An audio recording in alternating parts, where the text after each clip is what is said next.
카이사르가 암살당하지 않았다면 로마와 유럽은 어떤 모습이었을까? 보나마나 예수가 태어난 해를 기원으로 하는 서력을 사용하지 않고 율리우스력을 사용했을 겁니다. 로마인들은 예로부터 태음력을 사용했습니다. 12달 중에서 31일 큰 달 4번, 29일 작은 달 7번, 윤달 28일 1번이고 1년은 355일이었습니다. 정월은 지금의 3월에 해당하는 마르티우스 달이었습니다. 이처럼 정확하지 못한 역법을 사용했기 때문에 밤낮의 길이가 같은 춘분을 비롯하여 절기가 맞지 않았습니다. 수석대제관이 부족한 날짜를 계산해서 22일 또는 23일을 추가한 세 달력을 연말에 공표했습니다. 로마인들과는 달리 이집트인들은 1년이 365일 달력을 사용했습니다. 우기 때마다 나일 강이 범람하면서 토사가 떠내려와 삼각주를 덮었습니다. 걸음을 주지 않아도 풍성한 수확을 할 수 있었습니다. 파종 시기를 알아내는 게 관건이었습니다. 고대 문명을 주도했던 이집트인들은 파종 시기를 계산할 수 있는 달력을 만들어서 사용하고 있었습니다. 시리우스 별은 70여일 동안 보이지 않다가 강물이 범람하기 전 태양보다 먼저 지평선 위로 올라왔다가 이내 태양에 가려 보이지 않곤 했습니다. 기원전 2500년경 이 사실에 주목한 무명의 어느 천문학자가 시리우스 별이 뜨는 시점을 첫째 날로 1년을 365일로 짠 달력을 만들었습니다. 이 달력으로 파종 시기를 계산할 수 있었기 때문에 인류가 만든 달력 중에서 가장 지성적인 달력이라는 평을 받았습니다. 카이사르가 기원전 48년 폼페이우스가 살해당한 이집트 알렉산드리아에 갔다가 이집트 달력을 보고 로마로 돌아와서는 천문학자 소시게네스로 하여금 4년마다 윤달이 들어가게 하고 춘분을 3월 23일로 고정시킨 율리우스력을 만들게 한 다음 기원전 45년을 문명시대 원년으로 세 달력을 공포했습니다. 이때 공화정이 시작된 기원전 509년을 원년으로 하자고 말한 이가 있었습니다. 로마의 최초 도서관장이었던 마르쿠스 테렌티우스였습니다. 카이사르는 그 제안을 받아들이지 않았습니다. 유럽인들은 16세기 무렵까지 율리우스력을 사용했습니다. 가톨릭 교황 그레고리우스 13세가 부활한 그리스도를 기념하는 세 달력으로 바꾸라고 지시했습니다.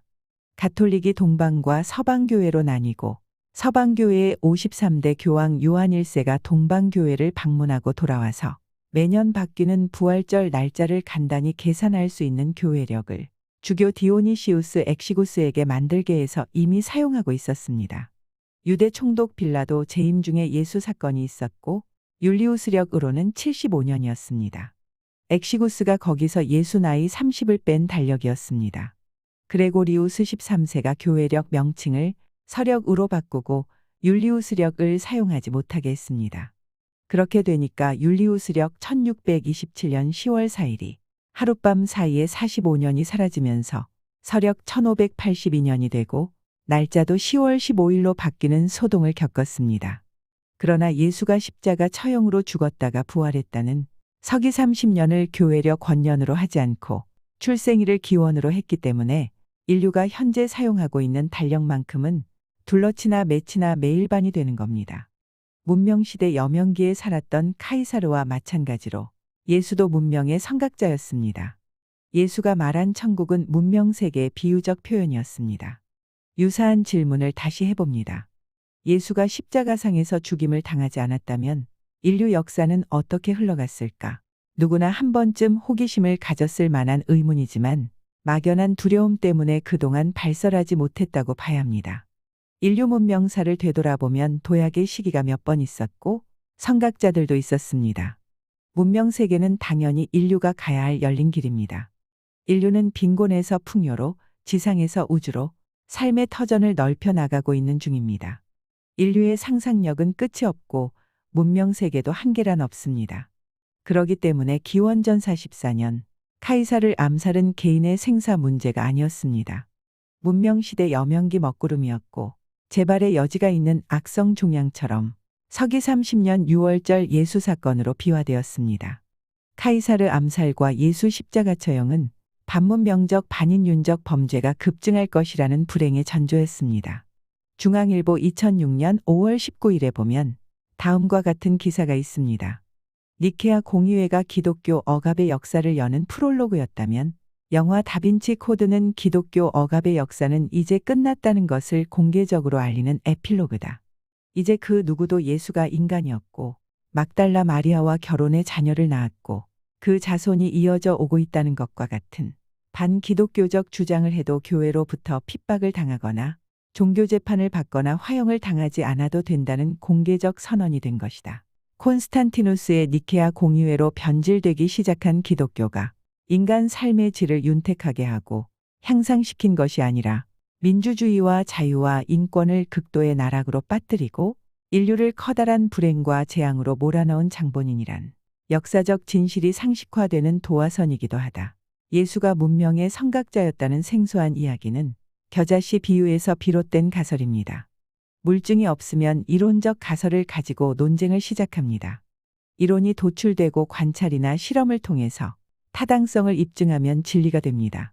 예수가 당신들 믿음이 겨자씨만큼만 있어도 이 산을 저리로 가라 하면 갈 것이요 못할 것이 없다고 말할 때 바리새파 랍비들은 많은 자손이 평화를 가져온다.